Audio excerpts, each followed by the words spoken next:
Amen, amen. And we're so blessed that we can call it home. Amen. Amen. Marami nag-aasam-asam, kapatid, na tawagin niyang home. Pero salamat sa Panginoon that we are the ones na matatawag nating home ang kalangitan. Amen. And maybe yung iba ay naguguluhan pa kung papaano nangyari yon, pero sa atin maliwanag. At yan ay dahil sa ating Panginoon. Amen? Amen, amen. All right, and we will proceed to our preaching this morning. Amen? Alam niyo po, just to give you a background about the message of this morning that we will going to talk about, ay ako po ay nagpapasalamat sa Panginoon dahil napagkalooban na naman tayo ng opportunity to preach the Word. And one thing na aking pong pinapasalamatan sa Panginoon ay siguro yung ibang PSS student ay natakot sa kanilang midterm exam. Pero ako ay nagpapasalamat dahil sa kanilang midterm exam, binigyan tayo ng mensahe ng Panginoon. And last Tuesday ay kanila pong midterm examination sa Practicum R.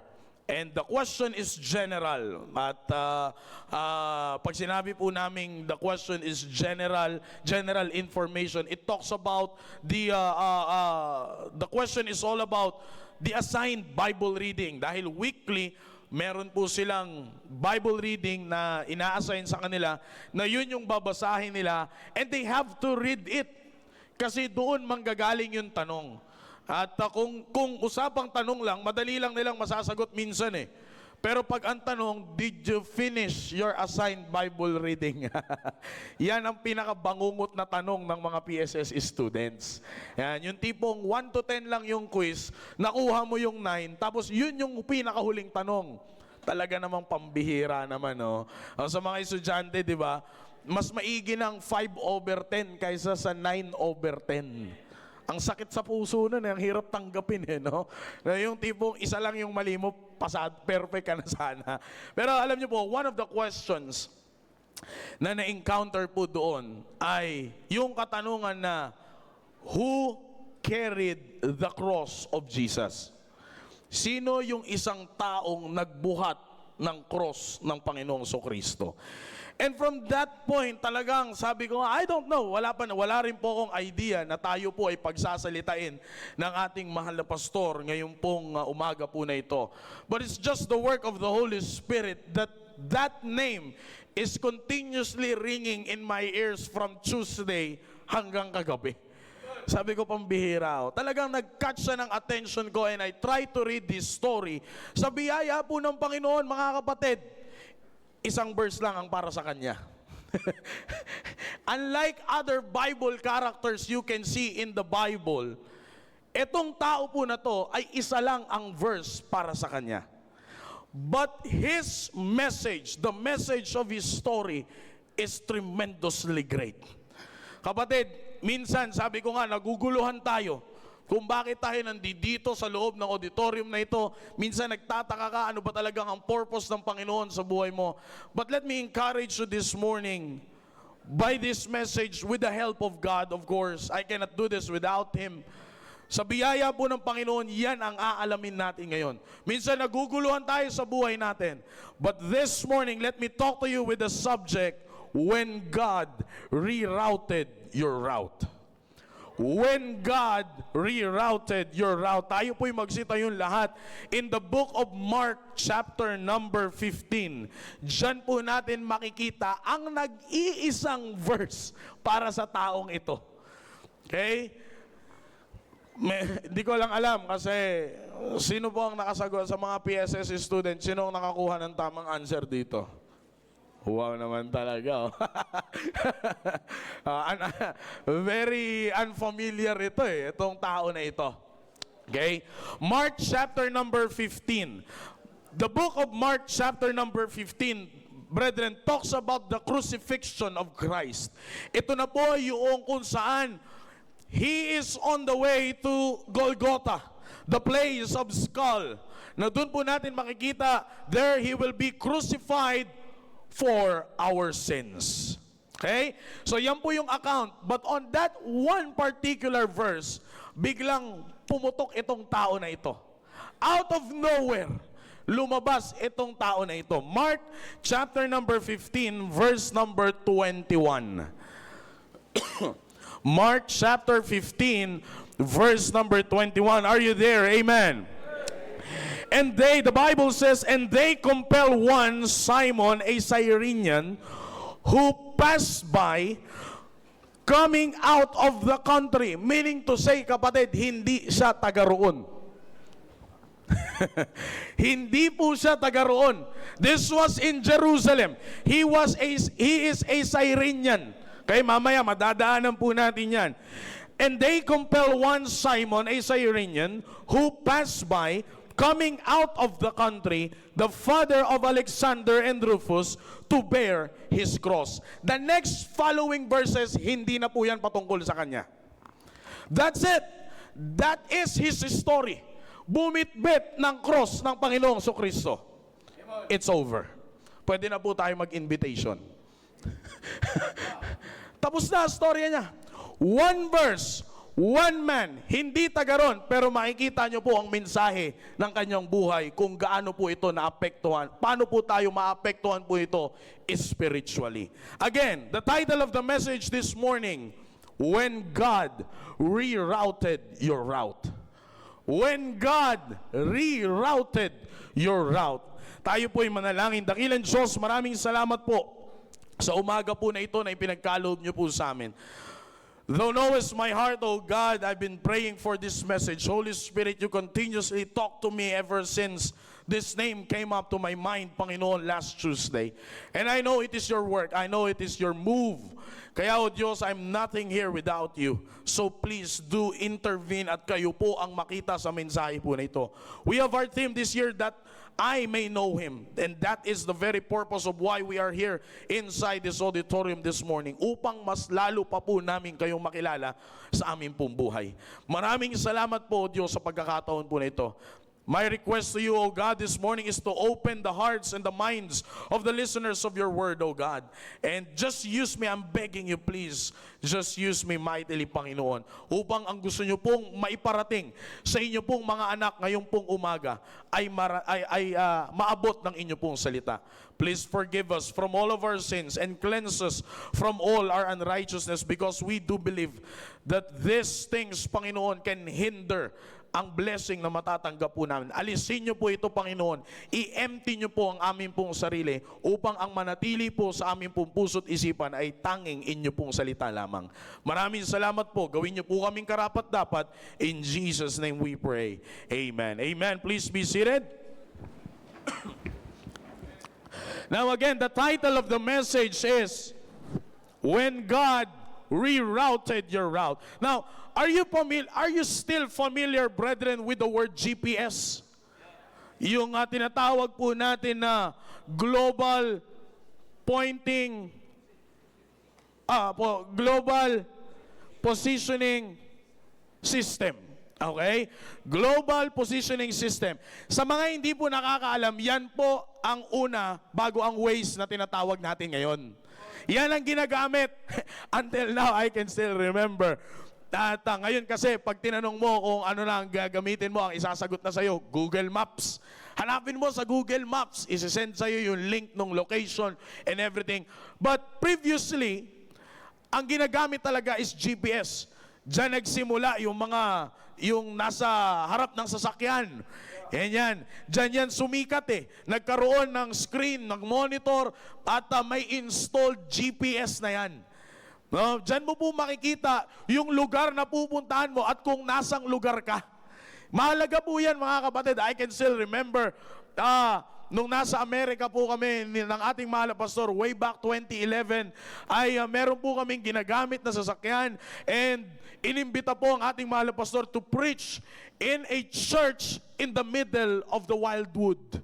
Talagang, mga kapatid, hindi mo iisipin na merong simbahan doon. At kung iisipin mo man na merong simbahan doon, I promise you, hindi ka pupunta. Nasa gitna ng bundok, napapaligiran ng mga puno. And mind you, unlike in our country, sa Amerika po, hindi kinukulong ang mga aso. Hindi kinukulong, wala sa zoo ang mga mababangis na animals. They are on the wild, walking, parang Diablo ba, seeking whom he may devour. Makikita mo, nasa freeway ka, biglang may tatawid na coyote. Biglang may tatawid na deer. Pag nabangga mo, lugi ka pa. Sa tibay ng katawan ng mga yon. Diba? They are on the streets, they are on the woods. And I can still remember, gumamit ang ating mahal na pastor ng GPS dahil yun may binigay po sa aming maliit lang na screen, and the very purpose of it is for the GPS only. So, dinala kami, pambira mga kapatid, naka-long sleeve kami ni Sir Jao. I can still remember that, bumaba kami ng sasakyan kasi Sir Roy, may nakaharang na malaking log sa aming dadaanan. At yung sementadong daanan, hindi mo na makita. Bakit? Punong-puno ng dahon. Punong-puno na ng mga damo. Sabi ko kay Pastor, sabi ni Ma'am Lerma, nabubuhay pa po nun si Ma'am Lerma, sabi ni Ma'am Lerma kay Pastor Hill, tama ba yung dinadaanan natin? Kasi kung titingnan yung mga kapatid, hindi yun ang daan papuntang simbahan, papuntang langit yun. Akalain mo mag-uusog ka ng trosong malaki para lang makadaan ka. Hindi normal na daanan yun. Ang normal na daanan ay simple, ganito lang. And then pagdating namin doon, sabi ng ating mahal na pastor doon sa church, your place is great, pero ang hirap puntahan. Ang sagot nung pastor doon, did you follow the GPS? Sinundan mo ba yung GPS mo? Sabi niya, kasi pag sinundan mo ang GPS mo, dadalhin ka niyan sa lugar na hindi maayos kasi hindi na updated ang GPS during that time. Pumutok na yung maps na tinatawag. Kaya nga, sabi ko nga po sa inyo, we have all those moments na yung mga yan, even up until to this day, yung ginagamit natin ngayon, mga Waze, Google Maps, and everything, pag nag-reroute yan, due to unexpected traffics, we suddenly, makikita natin na tayo po ay suddenly winding through the back roads we never intended to see. Minsan makikita mo na lang yung sarili mo, bakit ko sinunod to? Bakit ganito ang nangyari sa akin? Kaya nga kapag yun po ang nangyari mga kapatid, we feel delayed. We feel delayed, we feel frustrated, and worst of all, we feel lost. Di ba? Kapag nangyayari, pambira, imbis na mapabilis, kaya ka nga dumaan ng tinatawag na skyway. Kaya ka nga dumaan ng tinatawag na expressway. Minsan, my goodness, kahapon kausap ko ang ating mahal na pastor. Nag-uusap kami sa telepono, maya-maya sabi niya na lang, grabing traffic to.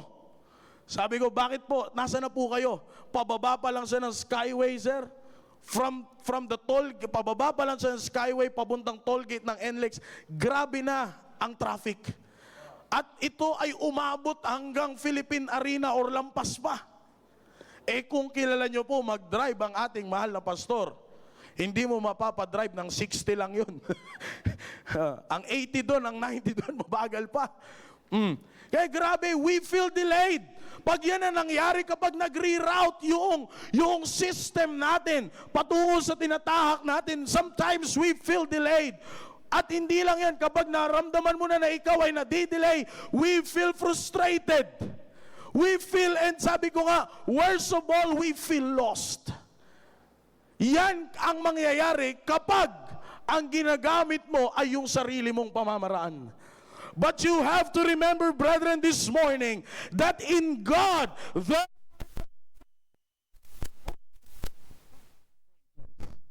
pag ang usapan na, mga kapatid, ay Diyos, tandaan niyo po, there are no wrong turns in life. There are no in life.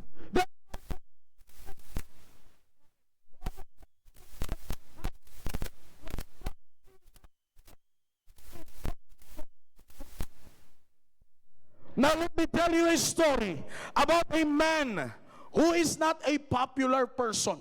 As you can see, mga kapatid, hindi siya sikat na tao. But simply, he is just a family man. Ito pong taon po na ito, hindi siya popular. as what the verse said, coming out of the country. Hindi po siya taga doon. This event happened in Jerusalem. Isa po siyang Cyrenian. 2,000 years ago, a man named Simon traveled over 800 miles from Cyrene to Jerusalem. Alam nyo, kagabi, si Mrs., dahil gising pa yung maliit, ay sinusubukan namin, sir, alamin kung ano ang equivalent ng biyahe ng 800 miles. 2 kilometers like something 1,287. Hindi po ako magaling sa math, na-google ko lang po yun. 1,287 kilometers. And we're trying to search it, sir. It's like, brethren, the concept is, actually malayo na po eh. By the way, there's no transportation during this time. Walang taxi, walang angkas, walang Move It, walang Grab. Walang kulay green na taxi. Anong tawag doon sa kulay green na taxi? Food Panda. Green car. Thank you, Sir Rudy. Yeah? Wala pang mga ganyang klaseng transportation. The only transportation that they have is by foot. Try to imagine, brethren, para mong nilakad ang Manila hanggang Mindanao. Although ang Mindanao ay 1,300 something na yan. Lampas na dito sa sukat na ito. But just try to imagine, just for the concept sake, para ang naglakad mula dito, simulan mo dun sa kilometer 0, hanggang Mindanao, maglakad ka. By foot, and by land, and by sea. Ganon po tinravel ni Simon ang Cyrene to Jerusalem. And he wasn't there for revolution. Actually, wala siyang idea kung ano ang nangyayari sa Israel or dun sa Jerusalem, because during that time, meron ng revolusyong nangyayari between Jesus Christ, as what they called self-proclaimed King of the Jews, and Barabbas, na kung saan pinalaya. No? Pinalaya siya, instead na siya yung mapako, ang Panginoon ang pinapako nila sa krus. So there was a revolution because lumabas at hinuli nila ang Panginoong Kristo na sinasabi nilang self-proclaimed King of the Jews. Now, he wasn't there for revolution. He was there actually for a ritual purposes. And he had his Passover lamb. Because during the time, ito po yung time, the date of the crucifixion is what we call the Passover. Pag sinabi po nating Passover, mga kapatid, ito po yung paghahandog. Kaya nga, dala-dala niya yung kanyang Passover lamb. Dala niya yung lamb na kanyang ihahandog. His Passover lambs ready, his family in tow. Dala-dala niya po ang kanyang pamilya and a very specific itinerary in his mind. Meaning to say, fix ang kanyang lakad, alam niya kung saan siya pupunta, at alam niya kung ano ang gagawin niya. Di ba? Ganyan po tayo. Pag tayo ay nagplano, alam natin kung saan tayo pupunta, at alam natin pag nakarating tayo sa lugar na yon, alam natin kung ano ang gagawin natin. Not until one Roman soldier recalculated his journey. Alam ni Simon kung ano ang kanyang gagawin. He was there for the Passover of the Lamb. Kaya nga, habang naglalakbay sila, according to his story, according to the history of his life, ang lagi niyang sinasabi sa kanyang anak, watch the lamb. Watch the lamb. Huwag mong hahayaan na yan ay mawala. Bakit? Yan ang ihahandog natin pagdating natin doon. He was there for a ritual. He was not ready for a revolution.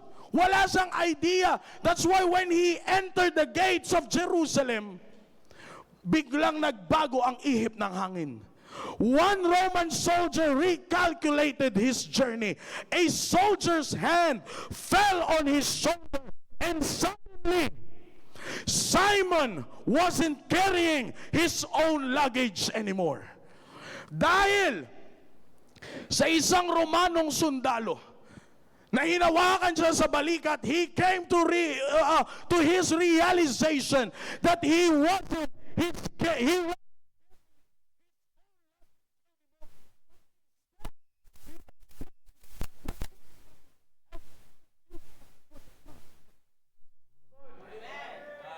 he came to the point na ang dala niya ay ang kanyang pamilya. With their own luggage, maaring po pagkain because the Passover will take days. Magi-stay sila sa Jerusalem for days.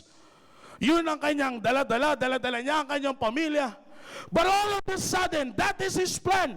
Sabi niya sa pamilya niya, anak at ang aking asawa, let us proceed for the Passover of the Lamb. For the feast of the Passover. Punta tayo sa Jerusalem. It doesn't matter kung gaano kalayo yan, but we will proceed there.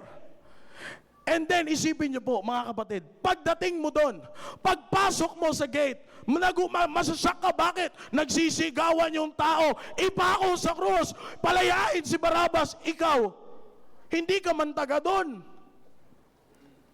Maaaring nagplano pa siyang umatras, but the crowd pressed in. When the crowd pressed in, napahalo ka na. At sabi ko nga po sa inyo, he came to his realization na ang bit-bit niya ngayon ay hindi na yung dala-dala niya, kundi ang bit-bit niya is the instrument of execution for the Son of God. To the crowd, sa paningin ng mga tao, Simon looked like a man whose death had gone.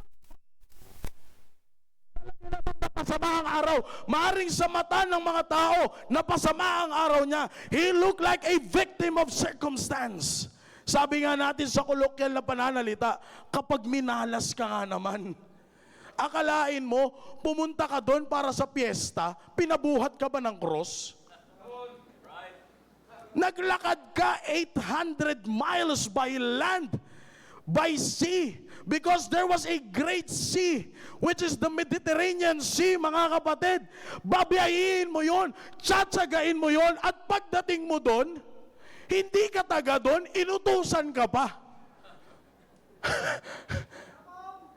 Ang sakit sa loob nun, mga kapatid. Maring sa mata ng tao during that time, sabi nila, pambihira naman tong tao na to. Hindi naman taga dito, minalas pa. Ang layo ng binyahe. Maring siya ay victim of circumstance. But ladies and gentlemen, this morning, brethren, hear this. What Simon thought was actually an introduction to the Savior of the world. Yung inakala, kapatid, ni Simon na interruption sa kanyang plano ng pagpunta doon was actually an introduction for the Son of God. Yung pala yung moment na makikilala niya ang Panginoon Kristo sa buhay niya. Yung pala yung tagpo na makikilala niya ang tagapagligtas na nagbayad ng kanyang kasalanan. This morning, brethren, the powerful truth that I want you to get in this message is that when your plans fall apart, God's plan is coming together. When your plans fall apart, it means that when we lose control, it means that God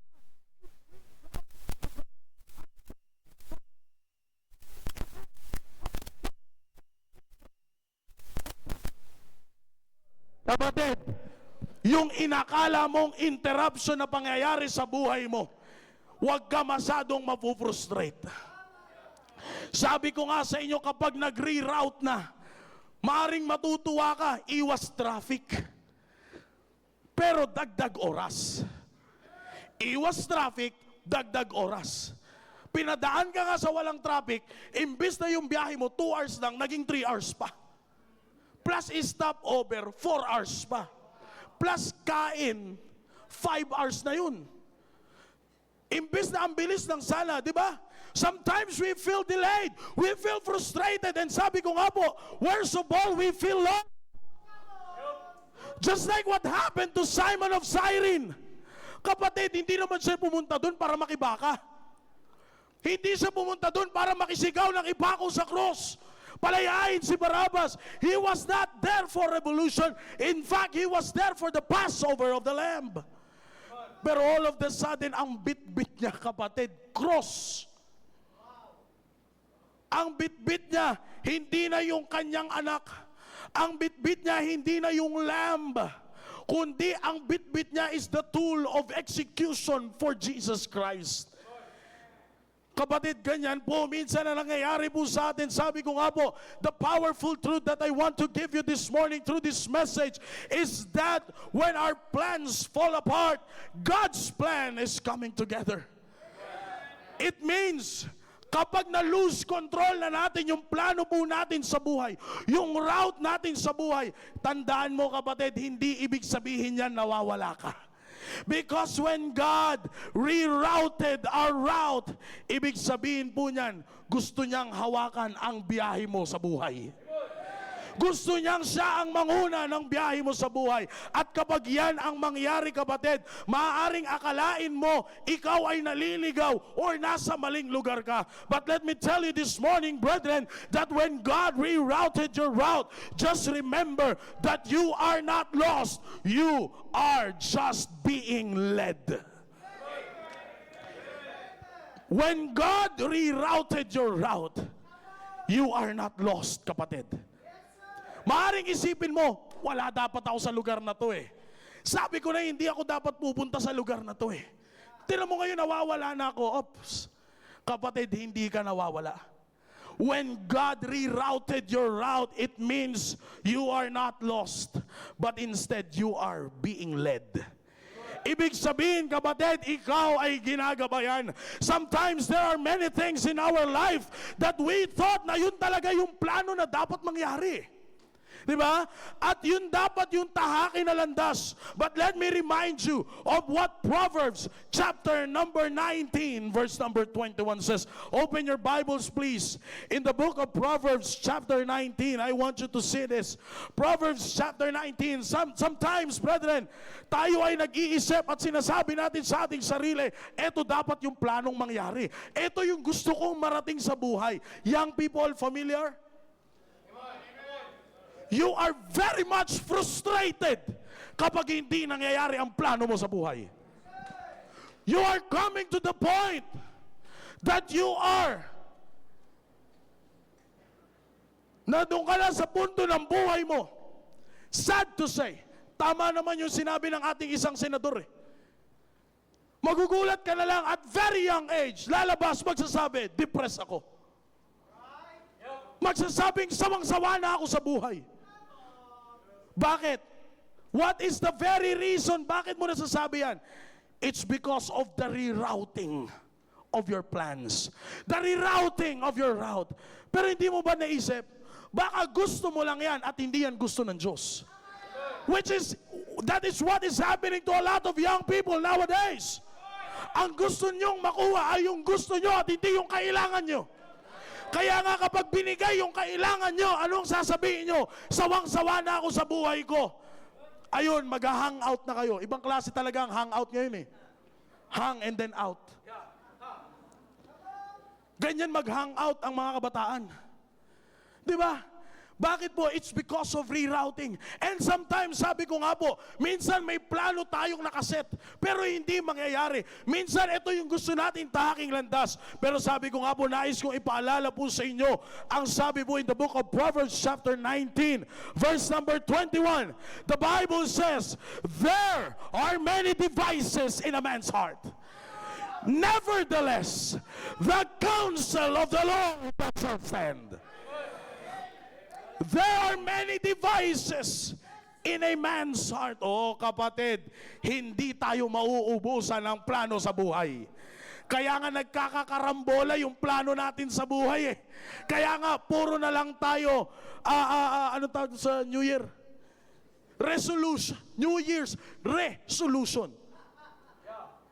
Pagbalik 2026, 2027 next year, New Year's resolution ulit. Nakailang resolution na tayo sa buhay natin. Bakit? Ang dami nating plano.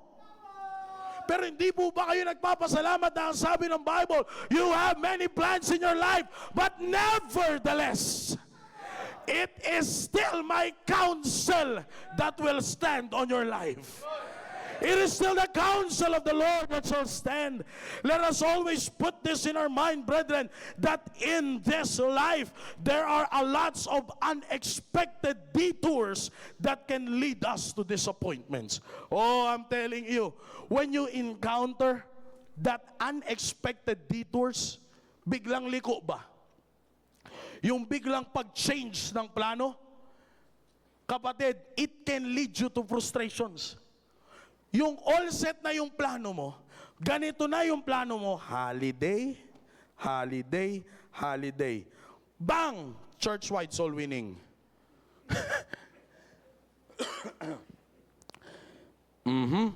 February 14. Pupunta kami sa ganito ng alas 8. Pupunta kami dito kami magla-lunch, dito kami magdi-dinner, dito kami magmi-midnight snack. Boom! Pagtingin mo sa calendar, Sabado ang February 14. Sabi ng area leader mo, gamitin po natin ang holiday to involve in the ministry of soul winning. Chat. Cancel. Hindi, tayo tuloy. Sinabayan ka pa ng ulan. Nasimula alas 6, talagang yung ulan, mabibilang mo na. Ayaw tumigil. Cancel ang lahat ng plano, di ba? In this life, unexpected detours is always there. At kapag pag na-encounter mo yung unexpected detours ng buhay, kapatid, it can lead you to disappointments. Eh, hindi mo inaasahan eh. But, salamat na lang sa Panginoon, kapatid. When that unexpected detours comes in our life, bigla mo siyang makikita sa kalagitnaan ng unexpected detours ng buhay natin. Just like what happened to Simon. Hindi yun ang plano niya. Hindi niya, sinong matinong taong magbubuhat ng cross? Eh ngayon, kaya lang naman gawin ng tao, isabit yung cross dito. Pero sino ang matinong taong magbubuhat ng cross? Yung mga na ginagawa po, I'm not attacking any religion this morning, pero yung ginagawa po nila, na tinatawag nilang penitensya, kapatid, it is not the type of cross na binuhat ng ating Panginoong Kristo. Kung pag-aaralan natin yung structure ng cross, I'm telling you, hindi mo gugustuhin bitbitin kung saan sa gawang kahoy. Plus, hindi pa yun ang nagpabigat dun. Ang nagpabigat dun yung kasalanan ko at kasalanan mo. Yun ang baggage, yun ang package ng cross na yun. And just try to imagine, while carrying that cross, may pumapalo pa sa'yo. May nakikisuntok pa. Parang yung mga napapanood natin. Biglang may lilipad, datadyaan. Tapos bibitawan yung cross, magmumura. Kapatid, hindi ganun ang nangyari kay Simon. He was there for the feast of the Passover. He was carrying his own luggage, then all of the sudden, one Roman soldier pulled him out from the crowd and bring him to Jesus Christ and saying, carry his cross. Sabi nga po ng talata na ating pong binasa, and they compel one Simon, a Cyrenian, who passed by. Dumaan lang eh. Eh, hindi ko kasi alam kung nag-excuse siya eh. Eh, kung sinabi, excuse me po, baka pagbigyan pa si... May po ba may church ID ka? Ito po, di pinapasok pa sana siya sa gate. Eh, ang problema, pumasok ng gate nang walang ID. Kaya wag po kayong papasok ng gate na walang ID. Ha? Ano nangyari ngayon? Dumaan. Who passed by coming out of the country? Hindi pa siya taga doon. Nakikiraan lang. Makikipiesta nga lang eh. He was there. He was there for a routine, for a ritual of the Passover. And yet he found himself with the unexpected detours detours, buhat niya na yung cross ng Panginoong Kristo. And since, mga kapatid, sabi ko nga po sa inyo, salamat na lang sa Panginoon that those unexpected detours of our life ay makikita mo ang Panginoon sa kalagitnaan. And since God show up in the unexpected detours of our lives, those unexpected detours became our unexpected service to God. You see, kapatid, imagine, brethren, imagine this. Put yourself in a situation na kung saan nandoon si Simon. Sabi ko nga po sa inyo, maaring ayaw natin yung unexpected detours. But thank God that He showed up. Nagpakita ang Panginoon. Salamat na lang na yung unexpected detours, detour ng buhay, ng lakad ni Simon, nandoon ang Panginoong Jesucristo. That's why the unexpected detour of his plans, of his route, became his unexpected service to the Creator of this world. Imagine, brethren, Simon, an ordinary man, became part of the story of our salvation. I am not saying na dahil sa kanya, kaya tayo naligtas. But just try to imagine the beautiful story, the greatest story of this man. An ordinary man, nakikipiesta lang, kapatid. Nakiki-attend lang ng Passover. Naging parte ng kwento ng ating kaligtasan. I don't know about you, brethren, but this next question of mine will make some of you shout if you will get it. Ngayong umaga, mapapasigaw ka sa susunod na tanong ko kung makukuha mo yung tanong. Kanina sabi ko, imaginein mo si Simon. Ngayon, imaginein mo, kapatid, ikaw na nakaupo dito sa loob ng auditorium ngayong umaga. O maaaring isa ito sa unexpected detours mo. Maaaring ang pumarito ngayong umaga ay isa sa mga hindi mo planong gawin ngayong araw na ito. Ang sarap matulog. Umuulan pa. Kumot mo, comforter, tas biglang iinit yung hinihigaan mo, tas maghahalo yung breeze ng aircon. Na kahit patayin mo yung aircon, patayin, hindi ka gumamit ng electric fan, talagang pag may humugot ng kumot mo, makikipag-away ka eh. Then all of the sudden, biglang may magsasabing, "Good morning po. Mama ko po yung nag-invite sa inyo."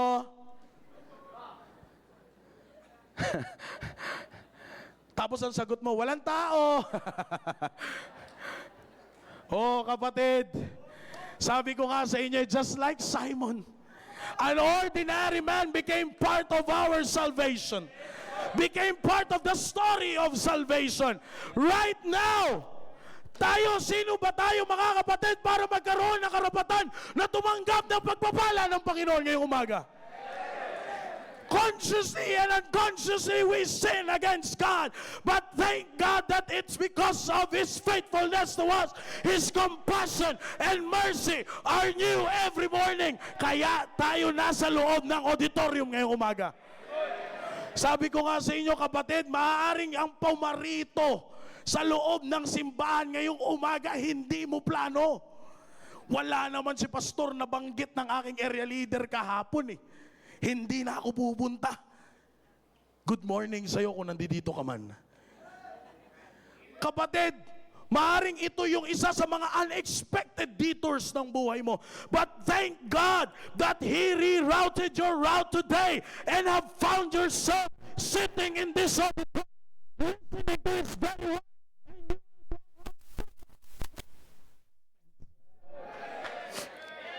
Maaaring ngayong umaga sabi mo, ayoko nang pumunta ng church. Ngayong linggo, hindi na ako pupunta ng church kasi nung Wednesday, hindi ako naka-attend, na-late ako, pinagalitan ako, tinanggal ako sa GC, hindi na ako pinapansin sa area namin. Maaring ganyan ang sinabi mo. Pero kapatid, salamat na lang sa Panginoon that He rerouted your route today. At nakita mo ang sarili mo ngayon, nakaupo sa auditorium na ito, nakikinig ng salita ng Diyos. Kung pumasok ka na offended, kung pumasok ka ng discouraged, salamat sa Panginoon na uuwi kang encouraged. Uuwi kang hindi offended. At higit sa lahat, uuwi ka ng punong-puno ng pagpapala sa buhay mo. Thank God that He rerouted our route today. That's why this morning, as we look back at the dusty road to Golgotha, we realize, brethren, that Simon of Cyrene walked a path he never would have chosen for himself. Oh, I'm telling you, kahit kung nabubuhay pa siya ngayon, tanungin natin siya, talaga bang yun ang pinunta mo? Ang sagot niya sa'yo, sinong matinong tao ang mag-iisip na yun ang pupuntahin mo dun? Hindi ka taga dun. Makiki-attend ka lang ng Feast of the Passover. And all of the sudden, nadamay ka pa sa gulo. Hindi mo alam na pagpasok mo, may revolusyon pa lang nangyayari. Hindi mo inakala na bigla kang dadamputin amongst the crowd. Mapapahiwalay ka sa pamilya mo. Mapapahiwalay ka sa anak mo. Maiiwanan mo yung mga importanteng bagay mo. And you will find out that you are not carrying your own luggage, but you are carrying the tool of execution for the Son of God. Brethren, sabi ko nga, as we look back on that dusty road ngayon makikita mo yung Via Dolorosa, the road to Golgotha. Ngayon, pag tinignan mo, ang ganda na eh. Makikita mo, bricks na yung dadaanan mo. But way back then, isa yun. Kaya nga pinapalakad nila yung mga nagbibit-bit ng cross. It's because the Roman soldier knows how difficult the road is. Maglalakad ka barefoot, may sugat ka sa paa, may bit-bit ka ng cross. Kaya nga sabi ko sa inyo, sino ang matinong tao na pipili ng ng klaseng ruta sa buhay? But as we look back on that dusty road to Golgotha, we realize, brethren, na hindi yun ang piniling landas ni Simon. He came to Jerusalem to observe the blood of the Lamb on a doorpost. But instead, he got the blood on the Lamb of God on his clothes. He came to Jerusalem to observe the blood of the Lamb na inilalagay sa doorpost. But instead, ang nakita niya is blood of the Lamb of God sa kanyang damit. Sabi nga ng isang awitin, mga kapatid, tumutulo kasi may naiwang dugo ni Kristo doon sa cross. Nung binitbit niya, yun ang tumutulo sa kanya. Imagine, dugo lang sana ng lamb eh. Dugo lang sana ng tupa. Dugo lang sana ng kambing. Ang gusto niyang makita, the Passover. That's it. Pero ano ang kanyang natagpuan? Dugo ng Panginoon sa kanyang damit. He was stained by the blood of our Lord Jesus Christ. Para po sa aming mga bisita ngayong umaga, maaring gaya po ng karamihan sa amin dito dati, maaring napilitan ka lang or pinagbigyan mo lang yung nag-imbita sa'yo. Pero nais ko pong sabihin sa inyo ngayong umaga na hindi po kayo nagkamali ng desisyon na ginawa. Dahil ang pagpaparito po ngayong umaga ay hindi dahil sa relihiyon, kundi dahil sa gustuhan namin mas lalo nyo pang makilala ang Panginoon. We are not here, brethren, inviting people para masabing, wow, ang dami ng The Baptist Church of Taguig. Wow, ang dami nilang bisita. They have hundreds of people, of visitors during their anniversary. We're not after that. The reason kung bakit po namin kayo dinadala po dito ay para mas lalo nyo pang lubos na makilala ang Panginoon. Maaaring sabi ko nga po sa inyo, isa ito sa mga unexpected na detours ng buhay ninyo. Pero salamat na lang na pinahintulutan ninyo yung kumatok sa inyo kaninang umaga, bagamat sobrang inis ninyo. Mag-aalmusal pa lang kayo, nung Sabado lang kayo nagkakilala. Tapos nung nag-aalmusal kayo, ang sabi pa sa inyo, ma'am, bilisan mo na, nandiyan na yung jeep. Nung Sabado lang kayo nagkakilala nun. Maaring yan ang nasa isip mo. Pero para po sa mga mahal naming bisita, thank God that God rerouted your route today and put you here inside the church. Sapagkat ito ang rason, just like Simon of Cyrene, makikita mo kapatid na ang dugo ng Panginoong Jesucristo ay siyang naging dahilan para ang kasalanan mo at kasalanan ko ay mapawalang bisa sa ibabaw ng lupa na ito. Just like what Simon, mga kapatid, ang pinunta niya is the blood of the lamb on a doorpost. Ang nakita niya is the blood of the Lamb of God on his clothes. Sa damit niya nakita, mga kapatid.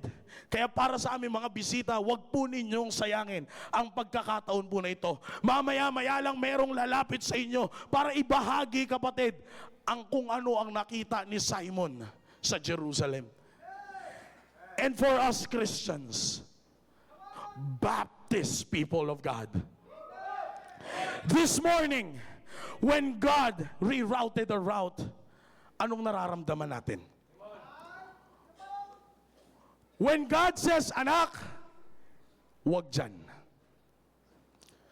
Anak, wag kang kakaliwa. Anak, wag kang kakanan. Anak, wag kang aatras. Anak, move forward. Panginoon, mas madali yata yung daan dito. Anak, move forward. Panginoon, parang mas maganda ata may kasama ako. Anak, okay lang yan kahit ikaw lang mag-isa. When God rerouted our route today, what do we feel? Ano po ang nararamdaman natin? We might feel like we have been pulled off from the course we want.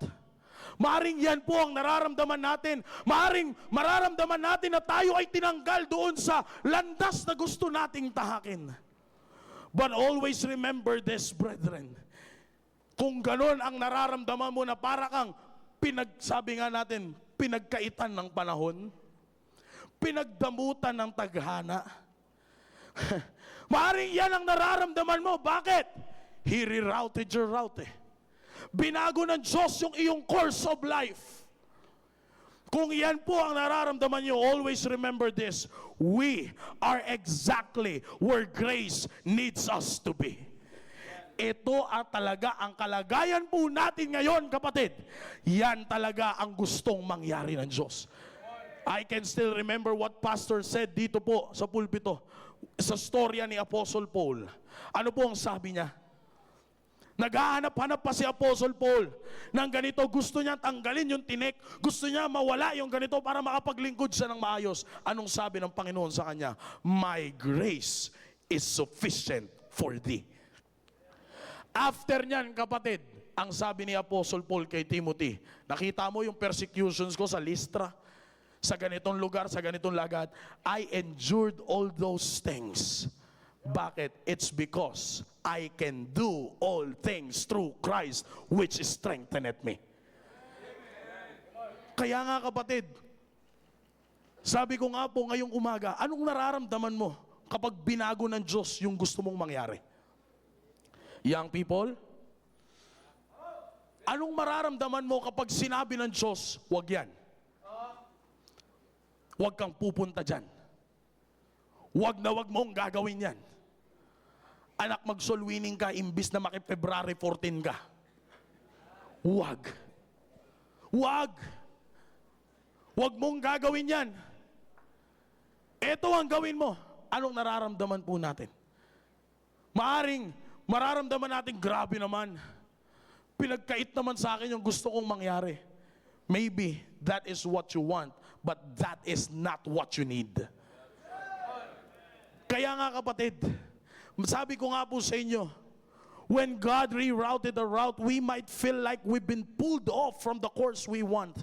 But always remember, we are exactly where grace needs us to be. That is why, brethren, let us stop fighting the rerouting of God. Let us stop fighting the rerouting of God. Instead, start looking for the Savior in front of us. Kapatid, makikita nyo po, sabi ko nga po, the only verse that you can see in the account of Simon of Cyrene. Cyrene is when they compelled him to carry the cross of Jesus Christ. Pero hindi na po yun naging excuse sa kanya. O maaaring sabihin niya, sige, hindi man ito ang pinunda ko dito, pero salamat na lang na ang nasa unahan ko ay ang Panginoong Jesucristo. That is why sabi ko po sa inyo kanina, if you can still remember it, when God rerouted your route, you are not lost, but you are being led. Kaya nga kapatid, maaaring nireroute ng Diyos ang gusto mong mangyari sa gusto niyang mangyari. Sige lang, huwag kang magreklamo, sunod ka lang. Dahil ang dapat mong tingnan is not the rerouting, but kung sino yung nasa harapan. Siya yung nagreroute, ibig sabihin siya ang maggagabay. Tandaan mo, hindi ka maliligaw. You will just keep on going until you find out that you are on the hands of the sovereign navigator of our life. Brethren, remember this, that when God is rerouting your route, you are not wandering in circles. You are being moved toward a miracle. Kapatid, hindi ka paikot-ikot. Pag ang Diyos ang nagbago ng landas ng buhay mo, tandaan mo, hindi ka paikot-ikot. Kundi papunta ka sa isang sitwasyon mo sa buhay na kung saan masasabi mong, salamat sa Panginoon na aking buhay. Maaaring yung tinatahak mong buhay ngayon, kapatid, gusto mo lang yan. Maaaring pagliko mo sa kaliwa, hindi mo na magustuhan yan. Maaaring pagliko mo sa kanan, mas malala ang mangyayari sa'yo. Pero salamat na lang sa Panginoon, nung panahon na papunta ka na sa kalagitnaan ng kapahamakan ng buhay mo, He rerouted your route. He put you in a situation where you can say that it is only by the grace of God. At masasabi mo ngayon, I am just like what the Apostle Paul says. I am what I am by the grace of God. Why? It is because of the reason He rerouted your route. Are you familiar kapag nawawala ka na? Sabi mo, pero paikot-ikot na lang tayo Naalala niyo po ba? Nung kayo ay baguhang Kristiyano pa lamang, ang tanong sa iyo ng isang manggagawa ng Panginoon, Sir, Ma'am, Brad, sis, kamusta ka na? Ang sagot mo, eto, nagdi-discover pa rin. I'm still discovering myself. Wow. Ito, paikot-ikot pa din sa buhay. Laging kapit sa patalim. Sa dami naman kasi ng kakapitan, ba't matalim pa? Ito, nanguhula pa rin kung anong gustong gawin, paanong pwedeng mangyari. Hindi naman natin alam kung anong pwedeng mangyari. Di ba? Pero salamat na lang sa Panginoon, kapatid, nangialam ang Diyos sa plano mo sa buhay. May gusto kang mangyari. Sabi ng Diyos, it's still my counsel that will stand. Kaya ngayon, kapatid, pag tinanong ka na, kapatid, kamusta ka? Oh! Kakamustahin mo pa ako ngayon? Yung pagpapala na natatanggap mo ay pagpapala rin na natatanggap ko. Pag kinamusta ka ngayon, kapatid, isipin mo yung sagot mo dati at i-compare mo yan sa sagot ngayon. You can say that you are not wandering anymore in the circles of your life. Hindi ka na ngayon sasagot ng ito, paikot-ikot pa din, kundi ang sagot mo na, salamat na lang sa Panginoon. Ako ay kanyang ginabayan. Diba? Kapatid, sabi ko nga po sa inyo, when God rerouted your route, you are not wandering in circles. You are moving toward a miracle. Yung kalagayan po natin ngayon is a miracle from God. Kasi kung tayo ang tatanungin, kapatid, hindi tayo aabot sa kalagayan natin ngayon. Sabi nga ni Lolo Pugs, maaring fertilizer na ako ngayon. Maaaring patabang lupa ka na ngayon. Hindi natin alam ang mamaya at ang bukas, kapatid. Pero tingnan mo mamaya, isa ka sa mga pipila dyan at magpapasalamat sa Panginoon sa lahat ng mga bagay na ginawa niya sa buhay mo. It's because of just one reason. God rerouted your route. Just like Simon of Cyrene. Tapos na ang kanyang storya. Kalahin mo, at least may record siya sa Bible. Di ba? Tapos na ang kanyang storya. Ang storya niya lang, may isang tao kinuha from the crowd at sabi, buhati mo yung cross. Tatay niya si ganito, anak siya ni ganito. Tapos. Pero kita niyo po mga kapatid, as we study, mahaba pa kasi. Bigla kasing pumutok. The story, to make the story short is, bigla kasing after this particular event, on the establishment of the early churches, biglang pumutok ang pamilya niya. Bigla silang nakilala sa church na ito yung lahi ng isang taong nagbuhat na tumulong sa Panginoong Kristo. Oh kapatid, just try to imagine your life today without those unexpected detours na naging unexpected service mo sa Diyos. Baka wala tayo ngayon dito. Di nyo po ba naisip na yung nagdala sa inyo dito, maaaring unexpected niya rin yun. Pero salamat na lang na may ginamit ang Panginoon kung bakit tayo nandito ngayon. That's why, brethren, when God rerouted your route, huwag kang lalaban. Huwag kang lalaban. Huwag kang papalag. Unang-una, hindi mo kaya ang Diyos. Mahirap lumaban sa Diyos. Mahirap kapag binitawan ka ng Diyos. Kaya hanggat mga kapatid, ang Diyos ay nangingialam sa buhay natin, let's take His hand freely. Sumunod ka sa gustong mangyari ng Diyos, young men, young ladies, mga anak. Maaaring yung gustong mangyari ng magulang mo, hindi mo gusto. Pero kung alam mo namang iyaan ay naaayon sa prinsipyo ng salita ng Diyos, huwag mong lalabanan. Huwag mong lalabanan. Walang perpektong tatay, walang perpektong nanay. Pero tandaan mo, may perpektong salita ng Diyos na pwedeng maggabay sa kanila. Fathers, maaring ayaw ng pamilya mo yung gusto mong mangyari para sa pamilya mo. Pero sige lang kapatid, as long as that your navigation map is the Word of God, sige lang kapatid. Continue. Ipagpatuloy mo yan kapatid, because someday, makikita mo na yung pagpapala ng Panginoon ay nasa iyo. Maaring ngayon po, marami kayong unexpected detours sa buhay ninyo. But if that is the work of God, let it be. Hayaan mong yan ang mangyari. Sabi ko nga po, when God rerouted your route, you are not wandering in circles. Hindi ka paikot-ikot, but instead you are moving toward a miracle.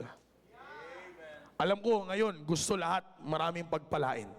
Kaya ang pinaka the best and the key for you to be blessed is what? Obedience. Sumunod ka kapatid. Sa pamamagitan yan kapatid, mas lalo mo pang makikilala kung sino ang Diyos sa buhay mo. Hindi natin alam kung paano magpapakilala ang Diyos eh. Unexpected time. Unexpected ways. Sabi ko nga eh, katulad po ng laging testimony dito ni Sir Lamsel, hinahatid niya lang naman si Ma'am Leslie. Hindi niya naman talaga intensyon na magsimba eh. Ihahatid niya lang. Pero ngayon mga kapatid, isa lang manggagawa ng Panginoon. Hindi lang po siyang nakaranas ng ganyan. Ilan sa inyo ang nakaranas ng ganyan? Ang kulit naman nito, hindi na nga ako sumama nung Wednesday. Binalikan pa ako nung Sabado. Grabe naman to. Nasa Cavite na ako, sinusundo pa ako ni Sir Conrad. Kung alam lang ni Ma'am Christy yun, ewan ko lang. Kidding aside. Ang layo na nito. Las Piñas na to. Diba? Sa mga taga Las Piñas, Antipolo, bumabiyahe ng maaga. Bakit? Ang dami-daming simbahan dyan sa paligid. Maaring, ano bang habol ko dito? Ano bang gusto mangyari ng Panginoon? Kapatid, if God is rerouting your route, sunod ka na lang. Don't fight it. Because ang nasa harap mo ay ang Panginoong Kristo. Kaya nga, as you can see, Simon of Cyrene travel by land and by sea. 800 miles to observe the Passover of the Lamb. Pagdating dun, pinabuhat siya ng cross. Pero makikita mo, walang reklamo. Bakit? Sino ang kanyang nasa harap? Panginoong Hesukristo. Again, when God rerouted your route, you are not lost. You are being led. Tumayo po tayong lahat. Let's make a commitment to God this morning. Na ano man po ang gusto niyang paratingin po sa atin ngayong pong umaga po na ito as He rerouted our route today. Yun po ang makita natin, and let's make a commitment na susundin po natin sa dakilang Diyos. Maraming salamat po sa pagkakataon po na ito. Thou knowest my heart, O God. Again, I just want to deliver this message dahil ito po nilagay po ninyo sa aking pong puso, Panginoon. Salamat sa paggalaw niyo po, Banal na Espiritu. Kaya ngayon, Panginoon, I deliver your message. I already delivered your message. Kayo na po, Panginoon, ang bahala sa puso ng inyo po mga anak na tiklop tuhod na lumalapit po sa inyo ngayong pong umaga po na ito. Bawat pamilya, bawat individual, I'm begging you, O God, to please hear their cry this morning. As we all make a commitment that when you reroute our route, we will not fight it, but we will let it happen, Panginoon, sapagkat alam po namin na meron po kayong gustong mangyari sa buhay po namin. Bless them as they come to you, O God, this morning.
Most gracious Heavenly Father, O God, we thank you what you have done this morning sa aming pong buhay, Panginoon. Salamat po sa kalinawan ng inyo pong salita. Salamat po, Panginoon, sa inyo pong salita. Wala po kaming ibang hangarin, Panginoon, ng aming pong pagpunta, Panginoon. Ang pagpaparito po namin, Panginoon, is para po mas lalo pa po namin kayong makilala sa aming pong buhay. So I continue to bless your message, O God, that was delivered to your people this morning. Nawa, Panginoon, sila po ay uuwi na nakuha po nila ang kanilang pangangailangang espiritual ngayon pong umaga po na ito.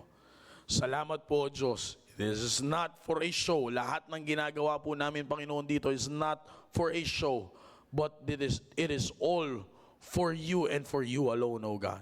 So please work in the lives of every individual and families na ngayon po ay lumapit po sa inyo pong harapan, Panginoon. Each of us ay nagbitaw ng commitment na anuman po ang gusto nyo mangyari sa aming pong buhay, ay hahayaan po namin itong mangyari. So please continue to work in our lives, O God. All the glory belongs to you. Please forgive us from all of our sins. In Jesus' name we pray. Amen. Amen, amen. Can you shout aloud, amen, for the message? Amen. I hope you did get something po, mga kapatid, sa mensahe. Ngayon pong umaga po na ito, at that is the reason kung bakit po tayo pumupunta ng simbahan.